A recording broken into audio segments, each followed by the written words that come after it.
இன்னைக்கு சாய் சச்சரித்திரத்தில் வந்து 12th chapter வந்து நம்ம பார்க்கலாம். ஷிர்டியில் வந்து எப்போவுமே வந்து எவ்வளோ பேர் வந்து இருக்கணும், எந்த பக்தரெல்லாம் வந்து எத்தனை நாள் இருக்கணும்னு சொல்லிட்டு எல்லாமே டிசைட் பண்ணுறது வந்து சாயாவே இருந்தாராம். ஸோ ரொம்ப நாள் வந்து நிறைய பேரை இருக்க விட மாட்டாராம். போங்க உங்கள் வீட்டுக்கு போங்க அப்படின்னு சொல்லிட்டு நிறைய பேரை அமுச்சு விட்டுருவாராம். ஆனால் வந்து ஒரு பக்தர் வந்து ரொம்ப நாளாகவே இருந்தாராம் சாய்கிட்ட. ஆனால் அவருக்கு வந்து திடீர்னு தோணுச்சா நம்ம வந்து நம்ம ஃபேமிலி போய் பார்க்கலாம் அப்படின்னு சொல்லிட்டு தோணுச்சு. அதனால சாய்கிட்ட போய் கேட்டாங்க, இந்த மாதிரி நான் என் ஃபேமிலி பார்க்கணுன்னு ஆசைப்பட்றேன். என் சொந்த ஊரை போய் பார்த்துட்டு வரணும்னு ஆசைப்பட்றேன். நீங்கள் எனக்கு அனுமதி கொடுத்தா நான் போயிட்டு வருவேன் அப்படின்னு சொல்லிட்டு ரெக்வஸ்ட் பண்ணி கேட்குறாராம். சாய் சொன்னாராம், ஆமாம் நீ ரொம்ப நாள் இருந்துட்ட, போய் பார்த்துட்டு வா அப்படின்னு சொல்லிட்டு அனுப்பிச்சி வைக்கிறாராம். இவரும் வந்து போகிறாராம். போனோடனே அவங்க ஃபேமிலி மெம்பர்ஸை பார்க்குறாராம், அந்த ஊரை பார்க்குறாராம், எல்லாம் ரொம்ப சந்தோஷமாக இருக்கா. அப்புறமா பார்க்கும்போது அவரோட நண்பரை போய் பார்க்கணுன்னு ஆசைப்பட்டு போய் பார்க்குறாராம். அப்போது அவங்க நண்பர் வந்து பூஜை பண்ணியிருக்கிறார். அவர் வந்து ரொம்ப தீவிரமான வந்து ராம் பக்தராம். இப்போவுமே ராம் வந்து நினச்சிட்டே இருப்பாராம் அவர் வந்து.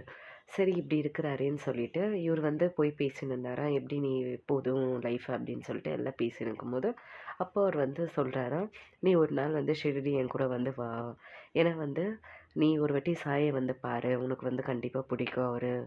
அவர் வந்து எல்லாருக்கும் நிறைய செய்கிறாரு அப்படின்னு எல்லாம் சொல்கிறாராம். ஆனால் இவர் வந்து சொல்கிறாராம், இல்லை இல்லை நான் ராம தான் கும்பிட்றேன்னு எனக்கு உனக்கு நல்லா தெரியும். தெரிஞ்சிருந்தா நீ வந்து என்னை வந்து இப்படி கஷ்டம் கொடுக்குறிய, வந்து பாரு வந்து பாருன்னு ஏன்னா நீ வந்து சொல்லினே இருக்கிற, எனக்கு வந்து இது பிடிக்கல அப்படின்னு சொல்லிட்டு சொல்கிறாராம். அவர் வந்து சொல்கிறாராம், இல்லை நீ ஒரு வாட்டினா எனக்காக நீ வந்து பாரு, உனக்கு கண்டிப்பாக வந்து ஒரு லைஃப்பில் ஒரு சேஞ்ச் நடக்கும். ஏன்னா அங்கே வரவங்க எல்லாருக்குமே ஒரு சேஞ்ச்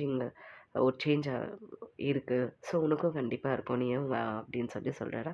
சரி நம்ம ஒரு நாள் போகலான்னு சொல்லிட்டு 2 பேரும் ஒரு நாள் டிசைட் பண்ணி 2 பேரும் போகிறாங்களாம்.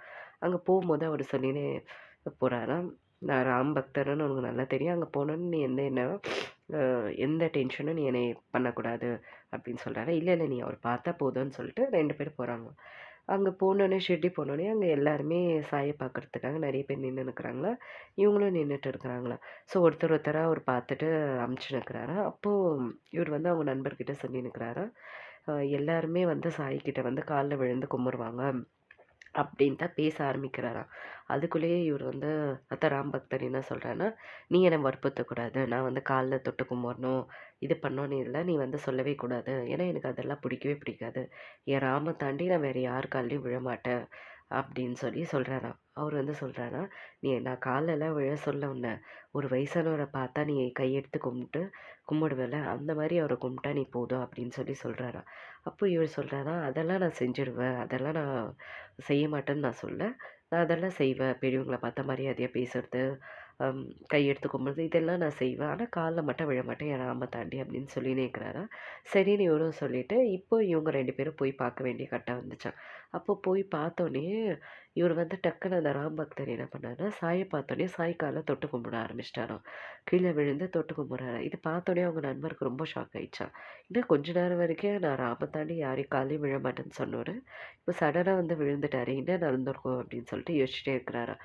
அப்புறமா இவரும் சாயை கும்பிட்டுட்டு 2 பேரும் வெளியே வந்துட்டாங்க. வெளியே வந்தோடனே அவர் வந்து கேட்குறாரா, நீ ராம தாண்டி வேறு யார் கால்லையும் விழ மாட்டேன்னு சொல்லிட்டு சாய் காலில் ஏன் விழுந்தன்னு சொல்லி கேட்குறாரா. அப்போ அவர் சொல்கிறாரா, சாய் காலா, நான் சாயை பார்க்கவே இல்லை, அங்கே எந்த பெரியவரும் பார்க்கல, நான் பார்த்தது என்னோட ராம தான். நான் தினம் தினம் என்னோட ராம எப்படி கும்பிட்டுன்னு பார்த்துன்னுக்கிறேனோ அந்த ராம தான் நான் வந்து அங்கே பார்த்தேன்.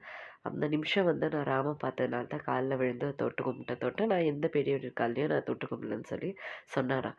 அப்போதான் அவருக்கு வந்து புரிஞ்சிச்சா, சாய் வந்து ராமாவே தோற்றம் கொடுத்துருக்காரு, அதனால தான் வந்து இவர் வந்து கும்பிட்டுருக்காரு. ஏன்னா சாய்க்கு எல்லாமே தெரியும்ல அப்படின்னு சொல்லிட்டு சந்தோஷமாக போகிறாராம். நம்ம ஃப்ரெண்டுக்கும் ஆசீர்வாதம் கிடச்சிருக்கு, நம்மளுக்கும் கிடச்சிருக்குன்னு சந்தோஷமாக போகிறாங்க.